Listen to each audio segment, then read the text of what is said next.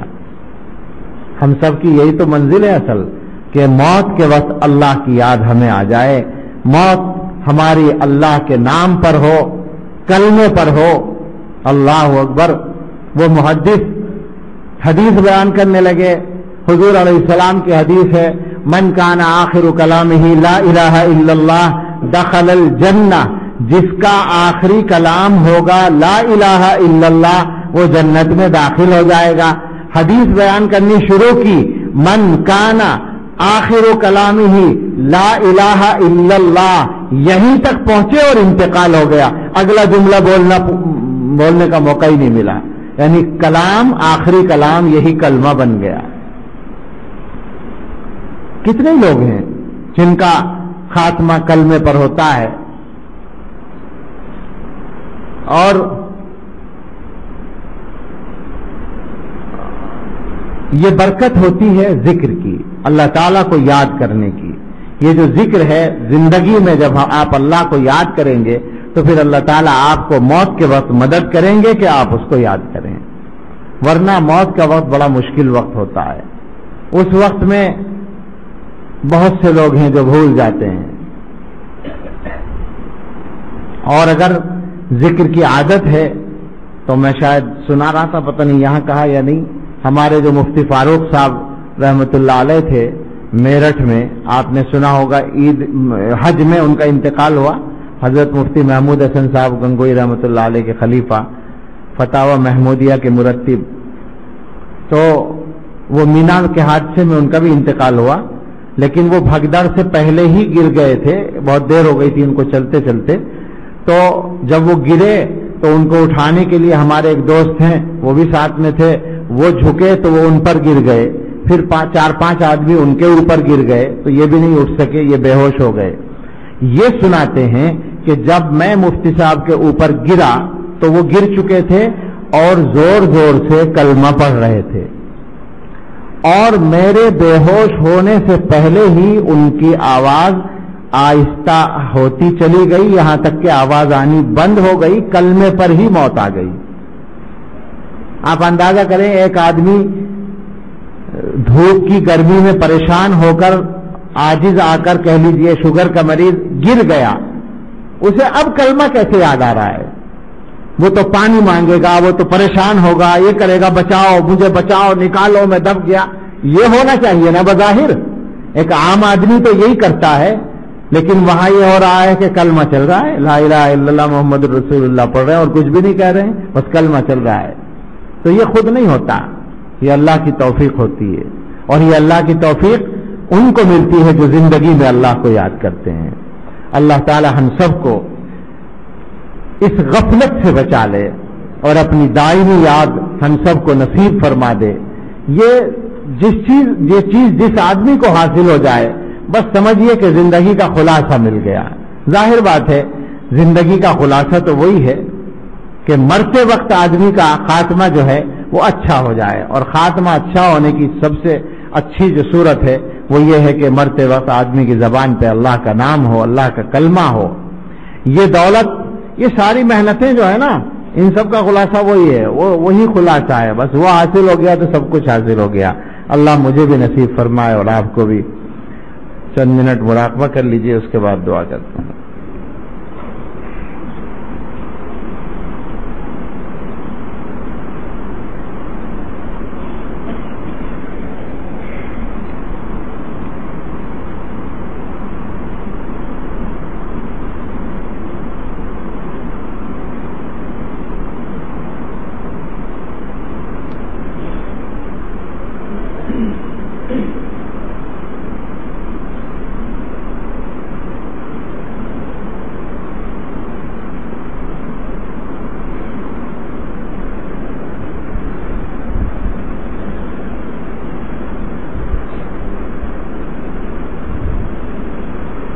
میں نور کے تڑکے میں جس وقت اٹھا سو کر اللہ کی رحمت کے دروازے کھلے پائے، آتی تھی ندا پہ ہم جو مانگنے والا ہو، ہاتھ اپنے عقیدت سے آگے میرے پھیلائے، جو رزق کا طالب ہو میں رزق اسے دوں گا، جو طالب جنت ہو جنت کی طلب لائے، جس کو گناہوں کی بخشش کی تمنا ہو وہ اپنے گناہوں کی کثرت سے نہ گھبرائے، وہ مائل توبہ ہو میں مائل بخشش ہوں، میں رحم سے بخشوں گا وہ شرم سے میں رحم سے بخشوں گا وہ شرم سے پچھتائے، یہ سن کے ہوئے جاری آنکھوں سے میری آنسو، قسمت ہے محبت میں رونا جسے قسمت ہے محبت میں رونا جسے آ جائے، آقائے گدا پرور سائل ہوں تیرے در پر، میں اور تو کیا مانگوں بس تو مجھے مل جائے۔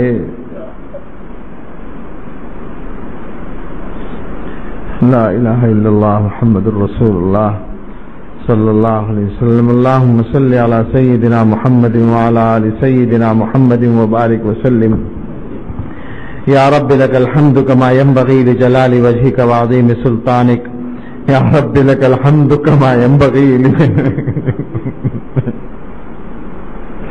یا رب لک الحمد کما ينبغی لجلال وجہک وعظیم سلطانک، اللہم لک الحمد حمدا دائما مع دوامک، ولک الحمد حمدا خالدا مع خلودک، ولک الحمد حمدا لا منتہى له دون مشیتک، ولك الحمد حمدا لا يريد قائله إلا رضاك، ولك الحمد حتى ترضى، ولك الحمد إذا رضيت، أنت أهل التقوى وأهل المغفرة، ربنا لا تزغ قلوبنا بعد إذ هديتنا وهب لنا من لدنك رحمة إنك أنت الوهاب، ربنا هب لنا من أزواجنا وذرياتنا قرة أعين واجعلنا للمتقين إماما، اللهم أعنا على ذكرك وشكرك وحسن عبادتك۔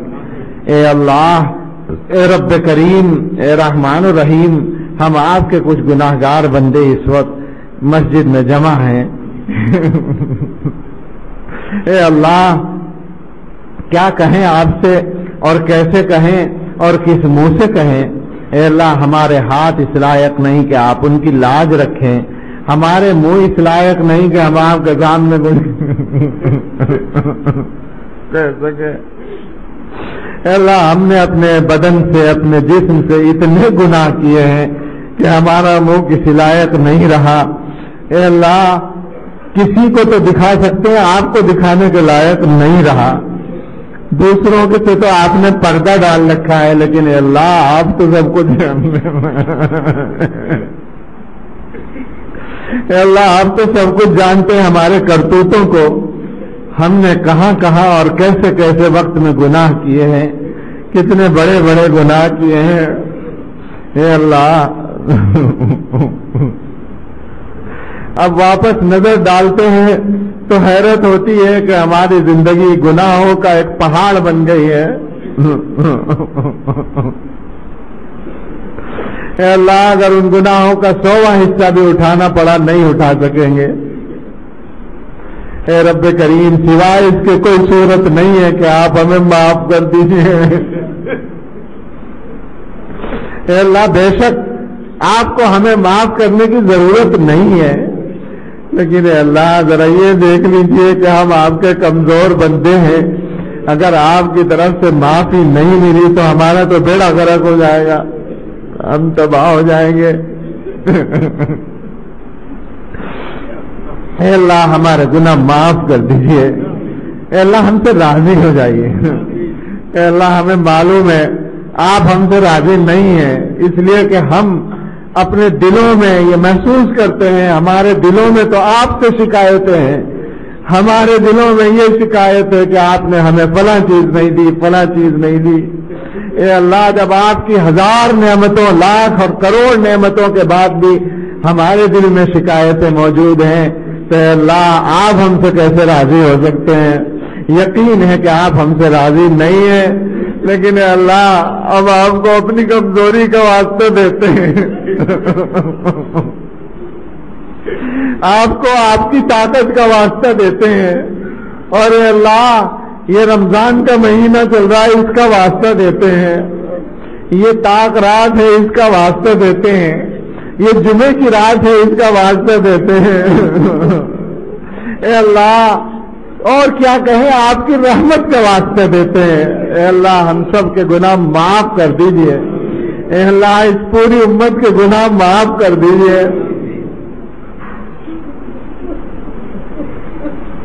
اے اللہ ہم سب سے راضی ہو جائیے، ہمارے گھر والوں سے راضی ہو جائیے، ہمارے چھوٹوں اور بڑوں سے راضی ہو جائیے۔ اے اللہ اس پوری امت سے راضی ہو جائیے۔ اے اللہ یہ بے شک یہ امت بہت گناہگار ہے، اور اس امت کے سب سے بڑے گناہگار ہم ہیں۔ اے اللہ ہم سب کی طرف سے معافی مانگتے ہیں، سب کے اور ہمارے سب کے گناہوں کو معاف کر دیجئے، ہم سے راضی ہو جائیے۔ اے اللہ آپ راضی ہونا چاہتے نہ ہو تب بھی راضی ہو جائیے۔ اے اللہ ہمارا کام نہیں چلے گا آپ کی رضا کے بغیر، ہم سے راضی ہو جائیے، ہمیں بھیک دے دیجئے اپنی رضا کی۔ اے اللہ ہم آپ کے سامنے ہاتھ پھیلائے ہوئے ہیں، اور آپ گواہ ہیں کہ ہم نے اس طرح اے اللہ ڈرتے ڈرتے کہتے ہیں اس طرح ہم نے آپ کے علاوہ کسی کے سامنے ہاتھ پھیلایا نہیں ہے۔ بے شک یہ بھی آپ کا کرم ہے، یہ بھی آپ کی توفیق ہے۔ اے اللہ آپ کے علاوہ یہ ہاتھ اس طرح کبھی نہیں پھیلے کسی کے سامنے، ہم بھکاری بن کے آپ کے سامنے ہاتھ پھیلا رہے ہیں۔ اے اللہ مغفرت کی بھیک عطا فرما دیجیے، اے اللہ رحمت کی بھیک عطا فرما دیجیے۔ اے اللہ ہمیں معلوم ہے آپ سب کریموں سے بڑھ کے کریم ہیں۔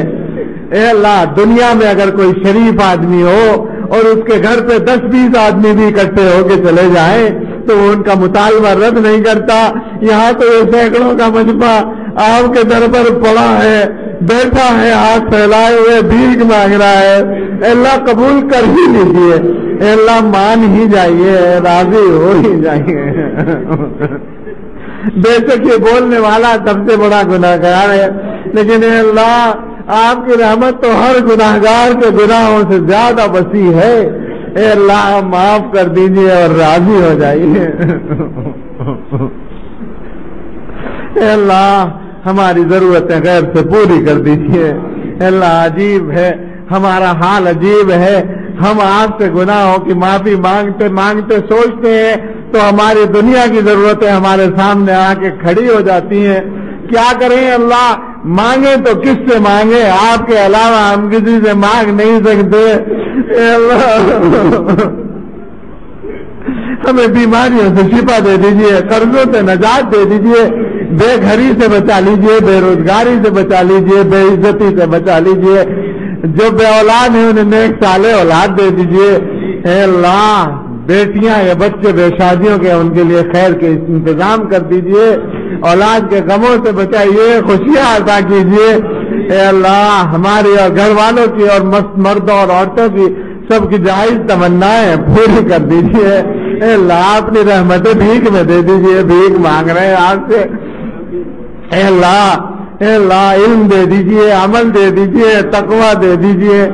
اے اللہ عزت کے بعد ذلت سے بچائے رکھیے، صحت کے بعد بیماری سے بچائے رکھیے، ہدایت کے بعد گمراہی سے بچائے رکھیے۔ اے اللہ علم کے بعد جہالت کے کاموں سے بچائے رکھیے۔ اے اللہ اپنی رضا کے بعد ناراضی سے بچائے رکھیے۔ اے اللہ جو کچھ مانگ لیا وہ دے دیجئے، اور جو مانگنے سے رہ گئی خیر عطا کر دیجئے، شر سے بچا لیجئے، ہر شر سے بچا لیجئے۔ اے اللہ اس پر نظر فرما لیجئے، ہم آپ کے در کے بھکاری ہیں، دنیا کے در کے بھکاری نہیں ہیں۔ اے اللہ دنیا کے در کا بھکاری تو ایک در پہ جاتا ہے، وہاں نہ ملے تو اس کے سامنے 10 در ہوتے ہیں مانگنے کے لیے، کہیں نہ کہیں سے اس کو مل ہی جاتا ہے۔ اے اللہ ہم ایسے بھکاری ہیں، ہمارے پاس مانگنے کے لیے آپ کے در کے علاوہ کوئی در نہیں ہے۔ اے اللہ ہمارے پاس آپ کے در کے علاوہ کوئی در نہیں ہے، یہاں سے محروم ہو گئے تو پھر ہم کہاں جائیں گے؟ اللہ محروم نہ کیجیے، عطا فرما دیجیے۔ اللہ ہم سب کے دلوں پر رحمت کی نظر ڈال دیجئے، اپنی دائمی یاد نصیب فرما دیجئے، ہم سب کے دلوں کی جائز تمنا ہے پوری کر دیجئے، ہمیں قرآن کی تلاوت کی توفیق دے دیجئے، اپنے ذکر کی توفیق دے دیجئے، اللہ اپنی سچی محبت دے دیجئے، اے اللہ دنیا کے ہر غم کا علاج آپ کی سچی محبت ہے، اے اللہ ہم سب کو اپنا عاشق بنا دیجئے، اے اللہ ہم سب کے لیے، ہمارے گھر والوں اور ساری امت کے لیے ہر آنے والے وقت کو گزرے ہوئے وقت سے بہتر بنا دیجئے، اور سب سے بہتر ہمارے آخری وقت کو بنا دیجئے، اے اللہ جب دنیا سے جانے کا وقت آئے تو ایسا فیصلہ کر دیجئے ہم سارے کے سب کے لیے کہ آخری وقت جب آئے تو آپ کے حق معاف ہو چکے ہوں اور آپ کے بندوں کے حق ادا ہو چکے ہوں اور آپ ہم سے راضی ہو چکے ہوں اور ہمارے ملنے کو پسند کر رہے ہوں اور ہمارے دل آپ پر یقین و ایمان اور امید سے بھرے ہوئے ہوں اور ہماری زبانوں پہ آپ کا کلمہ جاری ہو، یہ ہم سب کے لیے مقدر کر دیجئے۔ اللہم انا نسألک خیر المسألة وخیر الدعاء وخیر النجاح وخیر العمل وخیر الثواب وخیر الحیات وخیر الممات انك على كل شيء قدير ربنا تقبل منا انك انت السميع العليم وتب علينا انك انت التواب الرحيم وصلى الله تعالى على خير خلقه سيدنا محمد وآله واصحابه اجمعين برحمتك